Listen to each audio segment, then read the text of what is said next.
Hi, I'm Jill Urich, and I am the principal and head learner at Waukee Middle School. And at Waukee Community Schools, we are dedicated to optimizing individual learning and potential for success in a global community. And we have really seen our mission statement come to life over the course of this past year.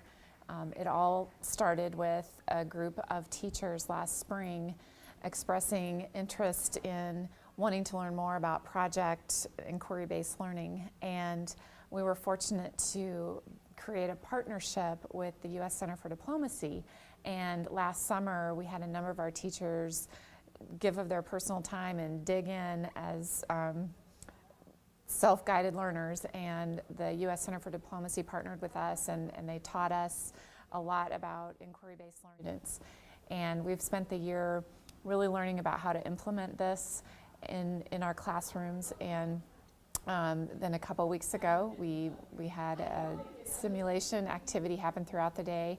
And since then, the students have been learning about infectious diseases. They've also made connections on what does this mean for you, what does this mean for your world, and what are you going to do with this information that you've learned to impact the world and make it a better place. And so the students have been doing a lot of reflecting on that, and then through their presentations, they've been sharing their information with their peers. I believe this is going to impact them in a number of ways.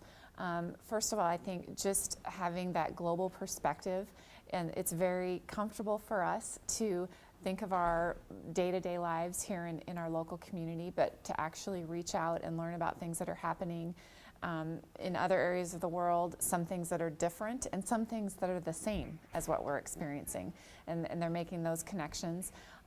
Also, just the whole process of this learning that has happened, where you begin by asking questions, connecting something to your personal memories, and ask questions about what more do I want to know, what more do I need to know about this topic. They will take those skills and then they will apply that to everything else that they learn in their life. They can apply that as a way to learn, and just asking those questions, doing the research, just taking that initiative. And it's different from sitting in a desk and having the teacher direct your learning and telling you, here's what I want you to learn today, here's what you need to do, here's the assignment you have to do. Rather, it's the student is guiding the work and the teacher's on the side as the cheerleader, as the facilitator. This past summer, your teachers got together over the summer, and we were looking at, again, like I said, what topic can we bring to you that allows us to get out there and realize the global connection that we have to people everywhere.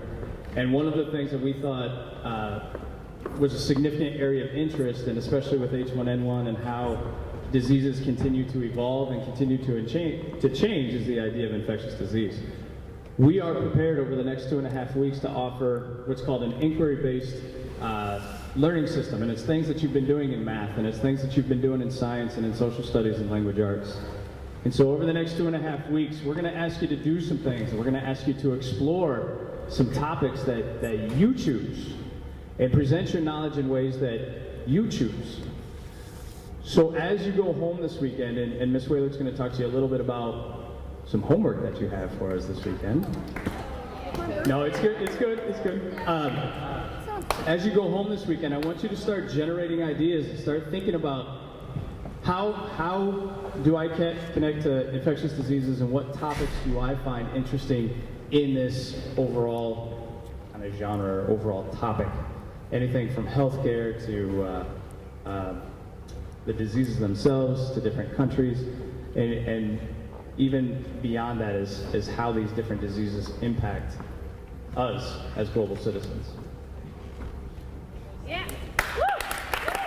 Hey, I'm Connor, and today we did a lesson in school on infectious diseases. Beginning of the day, I was giving 2 rolls of tape, green tape to give to everyone in the school that I could. Displayed it here. I was supposed to give as many people as possible, I guess to represent smallpox. Well, at the beginning of the day, it started out with 3 colors of tape: green, tie-dye, and pink. And throughout the day, many other colors of tape showed up, like orange and purple and metallic. And many people had lots of tape on. Found out that all this represented the outbreak, and it represented the infectious diseases that occur in the United States and all in around our the world. world, how they're dying, what's it doing, probably like try to prevent What it. we're going to do today is kind of take viruses and our study of viruses to the next level. And in groups of two, what you guys are going to do is each of you are going to get a little message. And this message is coming from the CDC, or the Center for Disease Control. And there is an outbreak of a virus. Don't worry, this is all fake. This isn't actually happening. But there is an outbreak of a virus in our local area. And so what they want you to do is come up with a public service announcement to kind of warn the community around in either the airplanes, in the malls, or in the schools, and just give them kind of a warning of what they can do to stop the spread of viral diseases, how to treat it if you already got it, and how to prevent getting it in the first place. Okay? So you're going to be with a partner. And I've seen this project affect the students in many different levels. I think more so because I'm a social studies teacher. I talk about culture, I talk about how the students can relate to the world, and often it's really difficult to see them make that connection. When they have the ability to research on their own, focus on their own interest group, and are given that kind of autonomy, I think that it really allows them to kind of blossom and foster their learning process, and they kind of take ownership over that learning process, and they're able to make those connections to other countries, to other relationships throughout the world, and also to how they relate to other people in the world, because at some point they will grow up and they will need to know those skills and be able to do that. Basically, our students did the majority of the work. We provided the time and the space and the technology, and basically what they did was they took those resources then. They made this project completely their own. We didn't give them a set of tasks or anything like that. We just said, here's what we're going to do, here's the process, and we gave them the process and they produced the product.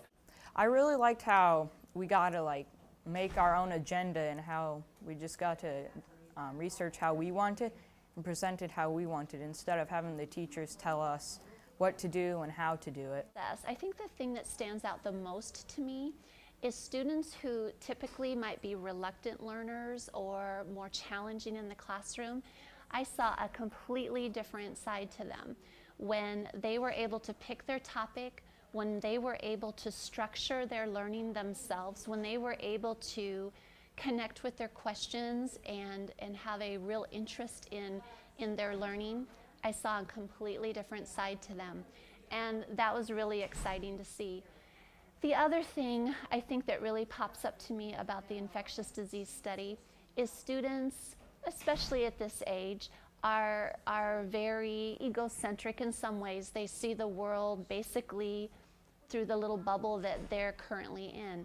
And for them to open their eyes and see things in a more world perspective, and then beyond that, to realize that they can have an impact on that world perspective, they can make a difference in that world. I mean, truly, what more could we do in education? I think that students in the United States should have a chance to learn about global connections, such as the infectious diseases, and they should be able to do that because it helps them to get a bigger perspective of the world and figure out that it's not just about your little area, that there are other people out there and that these things actually happen. And so it sort of expands their knowledge of the world, and it helps bring us closer to people in other countries. Otherwise than that, I thought this was a great experience. It's much better than the learning we have currently, and would be a great process to initiate in Iowa and all over the U.S.